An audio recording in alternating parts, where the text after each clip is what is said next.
तो दोस्तों आज हम एक्सप्लेन करेंगे द स्ट्रेंज हाउस मूवी को, जो कि एक जर्मन हॉरर मूवी है। ये मूवी आई थी 2020 में और इसे डायरेक्ट किया है डैनियल पोशाका ने। इसकी IMDb रेटिंग है 5.4। So without any wasting of time let's get started.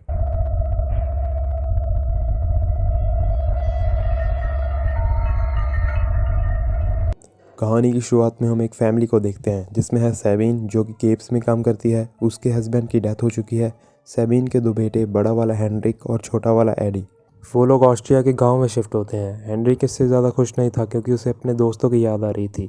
जहाँ पर वो रहने वाले थे उसे वो घर भी पसंद नहीं था क्योंकि वो एकदम कबाड़ था और वहाँ पर मोबाइल सिग्नल्स भी नहीं थे।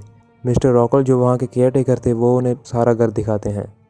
वहाँ हम एक दरवाजे को देखते हैं जिसके चारों ओर नमक का घेरा बना हुआ था। तो मिस्टर रॉकल कहते हैं कि इस कमरे में इस घर के पुराने मालिक की चीज़ें हैं और यह घेरा कीड़े मकोड़ों से बचने के लिए बनाया है। इसके बाद हम उनकी पड़ोसी मिस सीलस को देखते हैं जो उन्हें देखकर प्रे कर रही थी। थोड़ी देर बाद एडी उस नमक को चख कर देखता है जिससे नमक का घेरा टूट जाता है। जब एडी वहाँ से जाने लगता है तो उस दरवाजे में से किसी की आवाज़ आती है। तो एडी पूछता है कि तुम भी यहीं रहते हो, लेकिन कुछ जवाब नहीं आता। तभी एडी की मॉम उसे बुला लेती है और वो वहाँ से चला जाता है। तो सैबी पुराने मालिक की फ़ोटो हटाकर अपनी फ़ोटो लगा देती है। उसी रात एडी स्लीप वॉक करते हुए हेनरिक के कमरे में जाता है और दीवार पर स्नेल्स की पिक्चर बनाता है। हेनरिक के बुलाने के बाद वो होश में आता है और कहता है कि मुझे वॉशरूम जाना है। अगले दिन हेनरिक के पूछने पर एडी को कुछ याद नहीं था। तो हेनरिक ये सब अपनी मॉम को बताता है। तो वो कहती है कि नई जगह के कारण एडी स्लीप वॉक कर रहा है।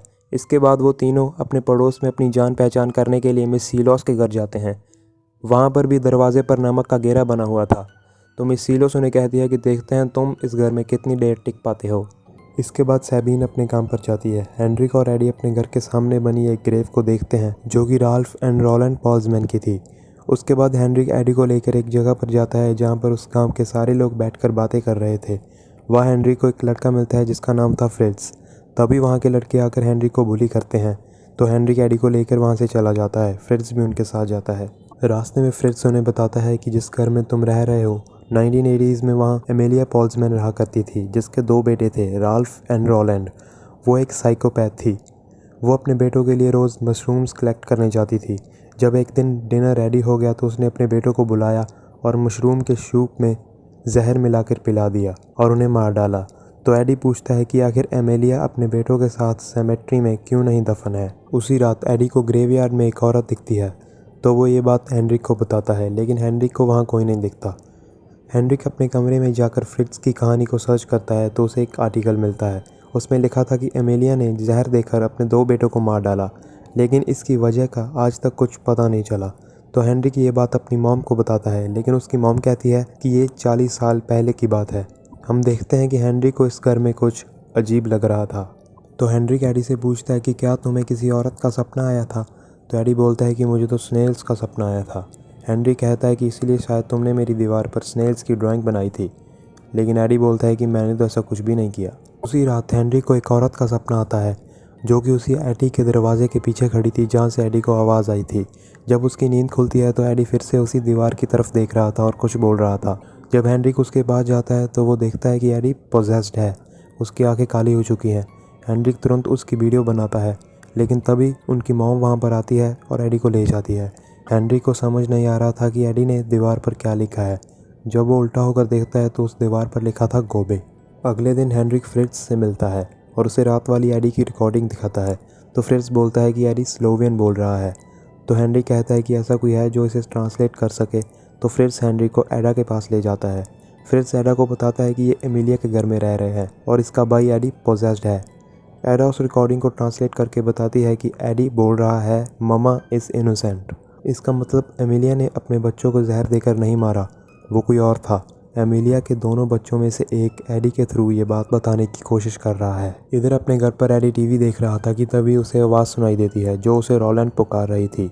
तो एडी आवाज़ के पीछे चला जाता है। बहुत देर तक जब एडी घर वापस नहीं आता तो सैबीन और हेनरिक उसे ढूंढने लगते हैं। तो मिस सीलोस उन्हें बताती है कि एडी सेमेट्री की तरफ गया था। जब वो जाकर देखते हैं तो एडी वहाँ ग्रेव के पास सो रहा था। उसी रात हेनरिक एडा से चैट के थ्रू पूछता है कि गोबे का मतलब क्या है। तो एडा कहती है मशरूम। तो हेनरिक एडी के साथ जाकर सो जाता है। अगले दिन एडा और फ्रिट्ज हेनरिक के घर आते हैं। इस घर में क्या चल रहा है इसके बारे में हेनरिक से डिस्कस करते हैं।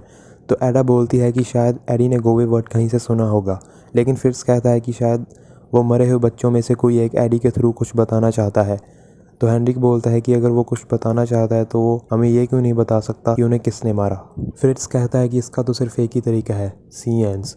तो वो एडी को साथ लेकर चारों मिलकर सीएंस करने लगते हैं।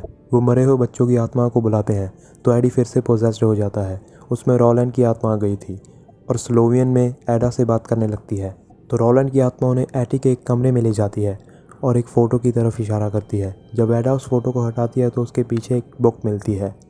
तभी एडा से वहाँ बना नमक का घेरा टूट जाता है तो रोलैंड की आत्मा चिल्लाने लगती है कि भागो, रॉल्फ आने वाला है।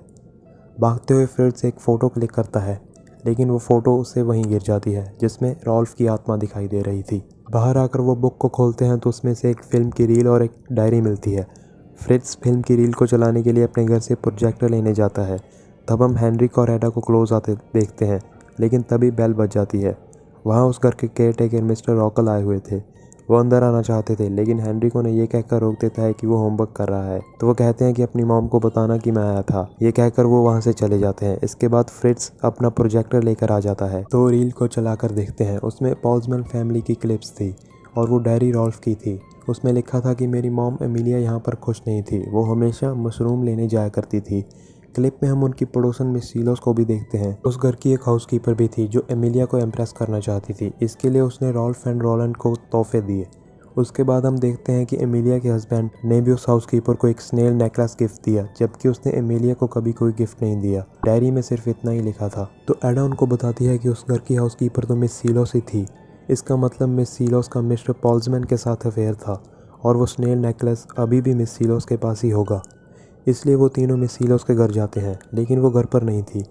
तो वो चोरी छिपे पीछे से अंदर घुसते हैं। हेनरिक और एडा अंदर जाते हैं और फ्रिट्ज बाहर नजर रखता है। अंदर जाकर वो स्नेल नेकलेस ढूंढने लगते हैं, लेकिन तभी वहाँ मिस सीलोस आ जाती है। तो फ्रिट्ज इशारे में कहता है कि कैसी है मिस सीलोस। तो अंदर उनसे कांच की शीशी गिर जाती है, जिसके कारण मिस सीलोस को पता चल जाता है कि कोई अंदर है। तो वो बताते हैं कि हम यहाँ स्नेल नेकलेस ढूंढने आए थे। और फ्रिट्ज मिस सीलोस से पूछता है कि क्या आपने एमिलिया के दोनों बच्चों को मार डाला। तो मिस सीलोस गुस्सा हो जाती हैं और कहती है कि मैंने एमिलिया के पागल होने के बाद काम छोड़ दिया था। वहाँ एक नई हाउसकीपर आई थी। ये बताने के बाद मिस सीलोस उन्हें घर से बाहर निकाल देती है, लेकिन हम यहाँ नोटिस करते हैं कि मिस सीलोस अभी भी कुछ छुपा रही थी। बाहर आकर एडा और हेनरी का झगड़ा हो जाता है तो एडा वहाँ से चली जाती है। हेनरिक अपने घर आता है और अपनी मॉम से बात करता है। उसके बाद जब वो शीशा देखता है तो वहाँ उसे रॉल्फ की आत्मा खड़ी दिखती है, जिसे देखकर वो डर जाता है। उसी रात हम एक औरत को सेमेट्री में रॉल्फ एंड रोलैंड की ग्रेव के पास मोमबत्ती जलाते हुए देखते हैं, जिसने स्नेल नेकलेस पहना हुआ था। इधर हेनरिक को एक सपना आता है जिसमें उसे एमेलिया और उसके 2 बेटे दिखते हैं। अगले दिन हेनरिक एडा को सॉरी बोलता है और वो किस करने ही वाले थे कि तब एडा को हेनरिक में रॉल्फ की आत्मा दिखाई देती है, विच मीन्स रॉल्फ हेनरिक के थ्रू उनसे कुछ कहना चाहता था। तो फ्रिट्ज और एडा उस रात हेनरिक के घर पर रुकते हैं ताकि जब वो सो जाए तो वो रॉल्फ से बात कर सकें। जब हेनरिक सो जाता है तो रॉल्फ उसे पोजेस कर लेता है। एडा रॉल्फ से स्लोवेनियन में पूछती है कि तुम क्या चाहते हो। तो रॉल्फ बोलता है कि बदला, मर्डर और मदर। जब हेनरिक होश में आता है तो उसे एडी की तरह कुछ भी याद नहीं था। अगली रात हेनरिक ट्रेडिशनल कॉस्ट्यूम फेस्टिवल में जा रहा था तो उसे एक कार सिमेट्री की तरफ जाती दिखती है। हेनरिक उसका पीछा करता है। उसमें वही औरत थी जिसने स्नेल नेकलेस पहना हुआ था। ये बात हेनरिक कॉल से फ्रिट्ज और एडा को बताता है और उस औरत की कार में छिपकर उसके साथ उसके घर चला जाता है। इधर फ्रिट्ज और एडा मिस सीलोस को पूछने जाते हैं कि उस घर की दूसरी हाउसकीपर कौन थी, तो वो उन्हें बताती हैं कि मिस्टर रॉकल की मदर। दूसरी तरफ हेनरिक उस औरत के घर की छानबीन करने लगता है। वहाँ उसे कुछ लव लेटर्स मिलते हैं। तभी हेनरिक को रॉल्फ की आत्मा शीशे में दिखती है। वो औरत हेनरिक के पीछे से आती है और उसे रॉल्फ कहकर बुलाती है। तो हेनरिक उस औरत को देखकर वहाँ से भाग जाता है। जब हेनरिक बाहर जाता है तो वहाँ मिस्टर रॉकल आ जाते हैं, क्योंकि वो लेडी मिस्टर रॉकल की मदर थी। वो लेडी मिस्टर रॉकल को बताती है कि रॉल्फ वापस आ चुका है। वो हेनरिक को रॉल्फ समझ रही थी। इतने में हेनरिक मौका देखकर वहाँ से भाग जाता है तो रॉकल उसके पीछे जाता है। रास्ते में हेनरिक को एडा मिलती है तो हेनरिक उसे वही लव लेटर दिखाता है जो उसे उस घर में मिले हैं। इतने में वहाँ रॉकल आ जाता है तो हेनरिक और एडा जंगल में भागते हैं तो रॉकल उनके पीछे गन लेकर जाता है। इधर सैबिन की गोद में पड़ा एडी स्लोवेनियन में बोलता है कि हेनरिक खतरे में है। तो फ्रिट्ज वहाँ पर पुलिस लेकर आ जाता है और वो सब मिस्टर रॉकल के घर की तरफ निकलते हैं। इधर हेनरिक और एडा रॉकल से बचने के लिए केव्स में चले जाते हैं और वहाँ जाकर एक गड्ढे में गिर जाते हैं जिसमें पानी भर रहा था। तो रॉकल भी उनके पीछे जाता है। हेनरिक और एडा रॉकल से मदद मांगते हैं क्योंकि वो वहाँ फंस गए थे, लेकिन रॉकल उन्हें वहीं मरने के लिए छोड़ जाता है। तो हेनरिक एडा को अपनी मदद से ऊपर गड्ढे से बाहर निकालता है और मदद लाने के लिए बोलता है। इधर सैबिन पुलिस के साथ रॉकल के घर पहुंचती है। उसकी मां से हेनरी के बारे में पूछती है। तभी रॉकल अपने घर पहुंचता है और पुलिस को देखकर भागने की कोशिश करता है, लेकिन पकड़ा जाता है। तभी एडा वहां आकर उन्हें बताती है कि हेनरी केव्स में फंसा है। केव्स में हेनरी को रॉल्फ की आत्मा दिखती है और हेनरी उसे कहता है कि मुझे माफ़ कर दो, मैं तुम्हारी मदद नहीं कर पाया। इतने में पुलिस वहां आकर हेनरी को बचा लेती है। हेनरी को जिंदा देखकर सब खुश थे, लेकिन इधर एडी पोजेस्ड होकर रॉकल की मॉम के पास जाता है। तब हमें पता चलता है कि वो रॉकल की मॉम थी, जिसका मिस्टर पॉल्जमैन के साथ अफेयर था।